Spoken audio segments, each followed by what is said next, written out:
We get a lot of questions into the academy, and one of the most recurring questions is regarding overswinging.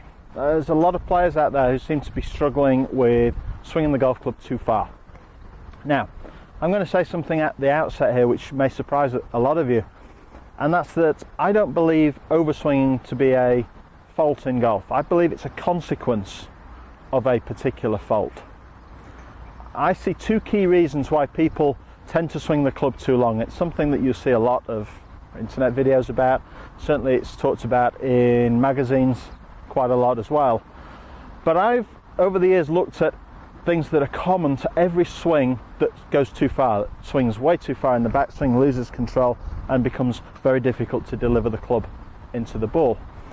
And I'm going to show you today the two key elements which I think can prevent you, make it almost impossible for you to continue to swing the club too far. So the first of those is your body position, your body pivot. Now, this is something that you can check at home, you can practice very easily at home. You don't need to swing the club, you don't necessarily need to hit golf balls at all to improve at this.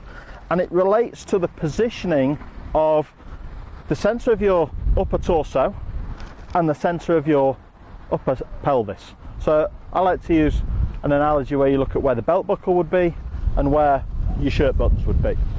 And very simply, during the golf swing, the shirt buttons must stay behind the belt buckle.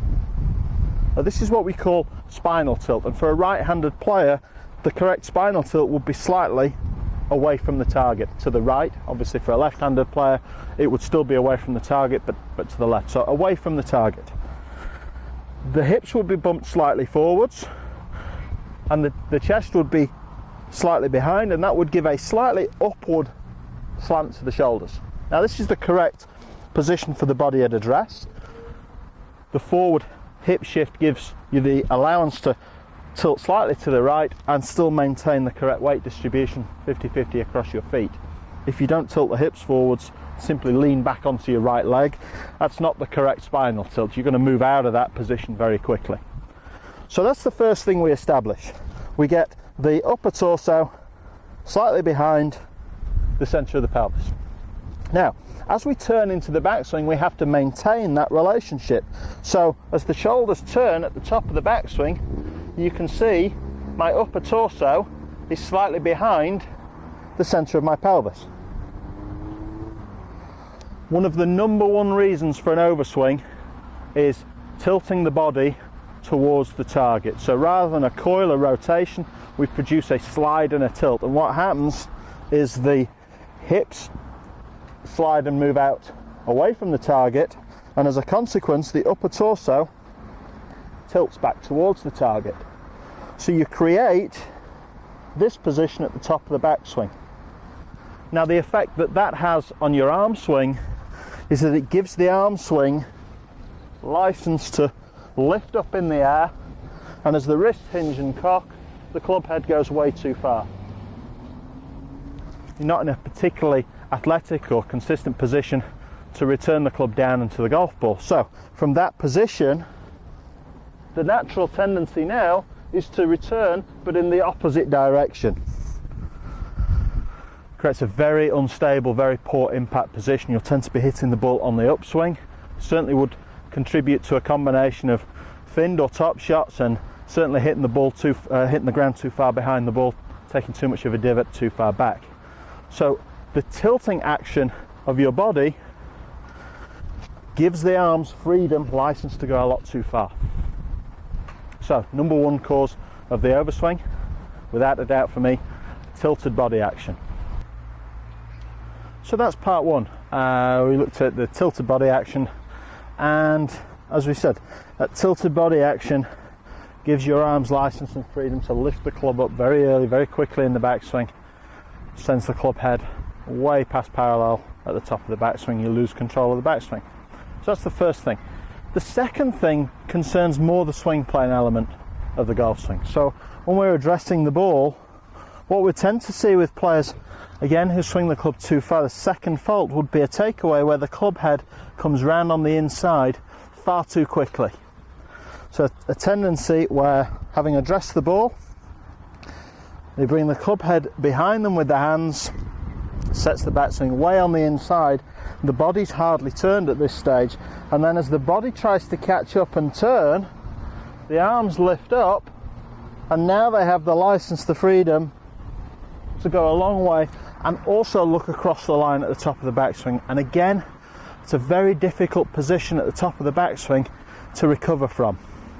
So the inside backswing often combines with the tilted body action. You take the club on the inside,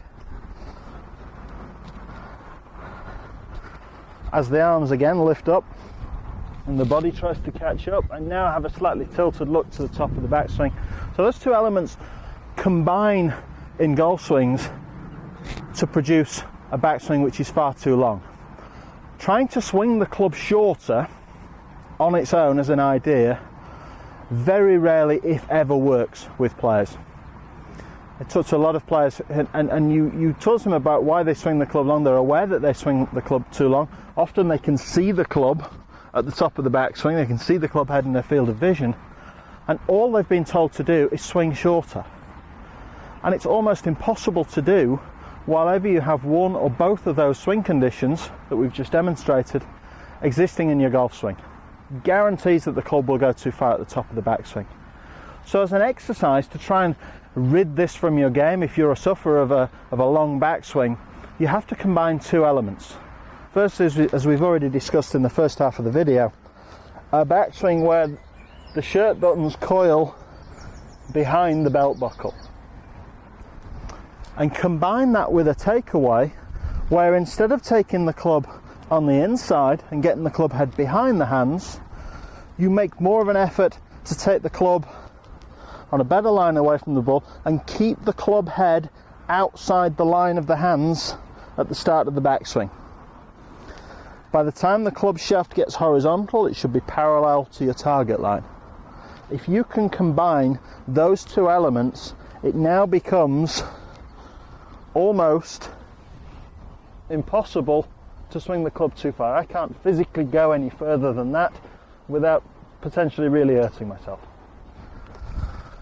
So if you want to restrict or limit the size of your backswing, if overswinging is your problem, look to cure one or both of those elements in your golf swing, because it's very likely that one or both of those elements currently exist in your swing. If you can control those two elements, you'll find it very, very difficult to swing the club too long in the backswing.